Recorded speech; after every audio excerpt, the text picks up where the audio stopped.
And actually, I'm such a damn creature of habit. I'm on the same route that I do my workout, and I find myself pushing myself as though I was doing a workout, when in fact what I should be doing is holding back a little bit, so I'm able to provide some commentary on this video. Whew.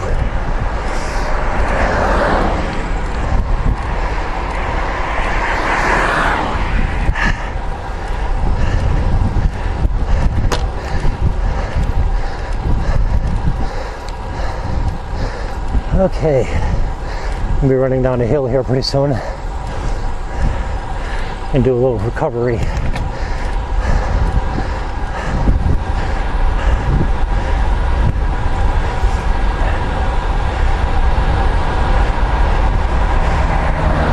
Earlier this morning it was quite sunny and actually very warm. The last hour and a half it's become overcast, a little cloudy. And I gotta tell you, I'm thankful for it. It was too damn warm for October. 80, 82 degrees with humidity. Not for me.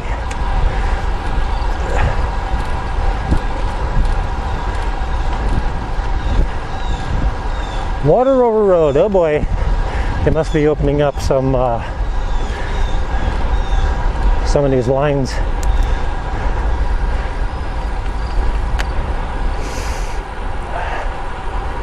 Or maybe it's high tide, I don't know.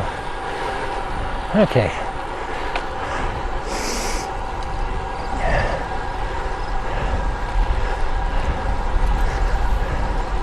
Okay, so that's a little bit about what I've been doing the last month in terms of working out. I've also been doing, as I said, some research into what's going to work best for me for the type of training that I want to do. And by the way, the Wahoo Bluetooth speed and cadence sensor, I highly recommend this for a couple reasons. The first thing is, as I said earlier, I bought a Sigma bike computer so that I could get cadence reading.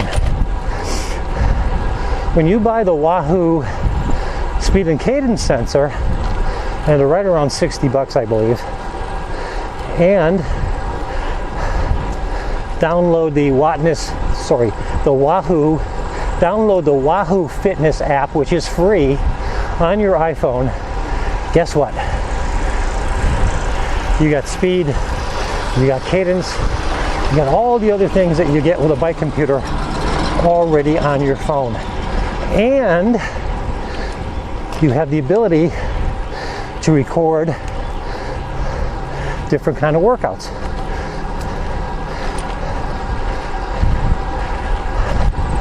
Rowing machine, treadmill, hiking, canoeing, all kinds of stuff. Obviously, I'm doing a cycling activity, so I have a workout set up for cycling, which I'm running right now.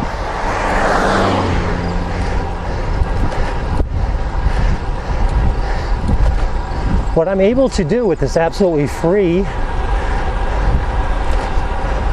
piece of software,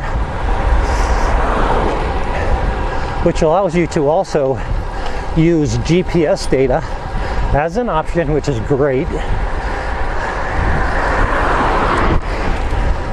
I'm recording this bike ride that I'm doing, and after it's recorded, I can directly upload it to Strava, and boom, it has all the same data that Strava normally provides when you do a ride using their iPhone app.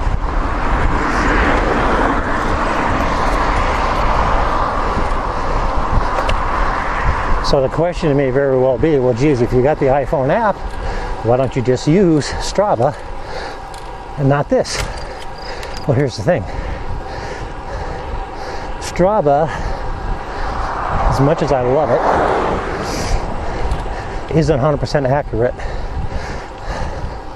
Strava calculates your speed, calculates your average speed based on its calculation of how far you have ridden and how long it took you to ride that distance. And if you use Strava, it does have a switch that you can set that says, okay, when I stop riding, in other words, I'm no longer moving, stop the clock. Don't include it in my calculation.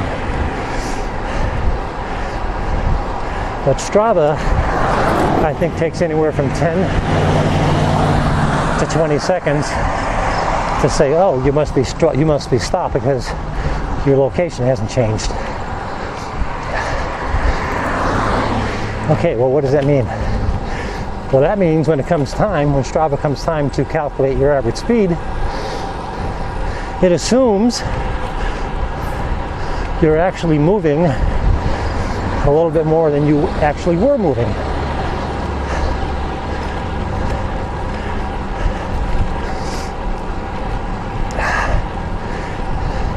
Where the Wahoo app, the fitness app, it uses your sensor, which is connected to your bike, and it is getting your speed and distance based on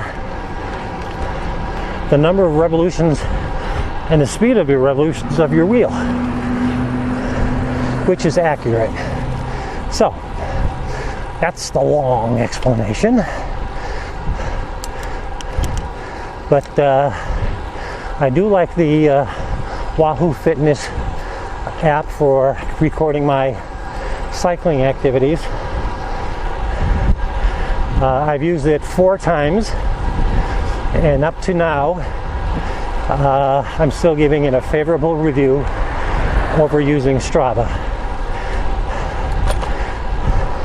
The other thing that I will indicate is that, in my experience,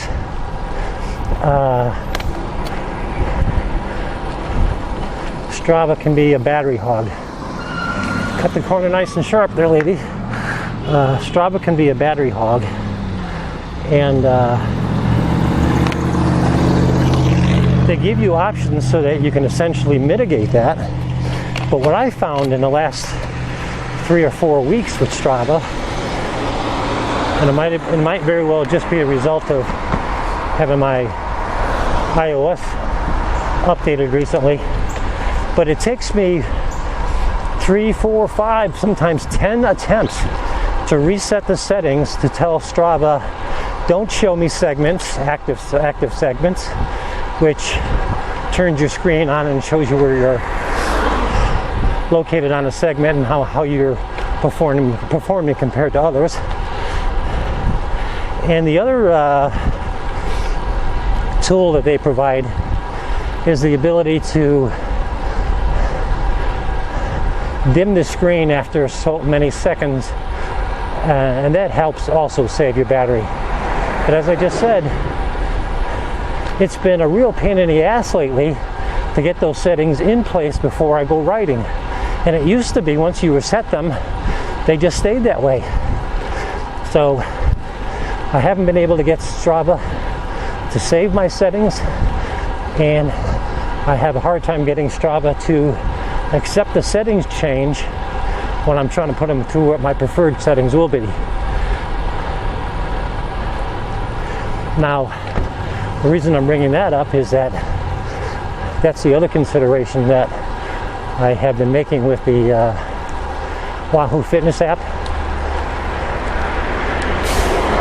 because that screen is always displayed, shows you how fast you're going, you know, how many miles you've traveled, how long you've been traveling, and then depending on what screen you want to flip to, you get other kinds of information, including a GPS map.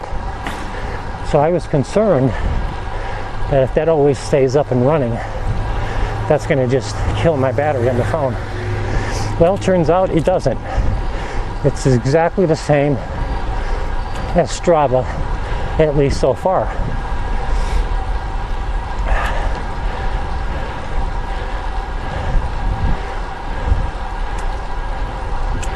So for me, Wahoo Fitness, first of all, is more accurate than Strava. It's a little easier to use because you don't have to log in and all that sort of thing. And when you get done with your ride or your workout, once it's saved on your phone, and then you can upload it to Strava whenever you want. Whereas with Strava, when you finish your ride, it's got to sync up to your account and then do an upload, and I always hold my breath when that happens because I always think, here we go, I'm not going to get a connection, or something's not going to sync and it's not going to work. So I like Wahoo Fitness from that standpoint. Also, I'm using Strava, not the Prime version, the free version, so my cadence numbers aren't there and wattage isn't there and all that sort of thing. You have to pay extra for that, which I didn't feel like doing. And you kind of get that for free with Wahoo. So yeah, that's kind of where I'm at with fitness stuff and training. You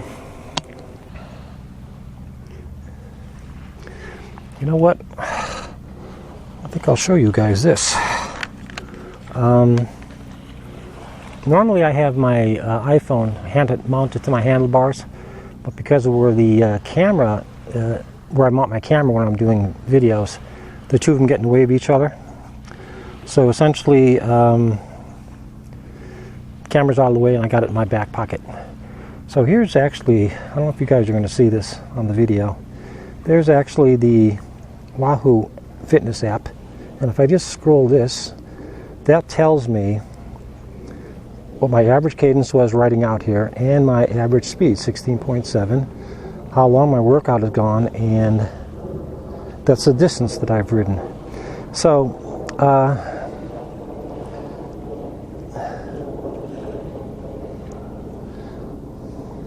you also get a location, GPS location right there, but I don't run that.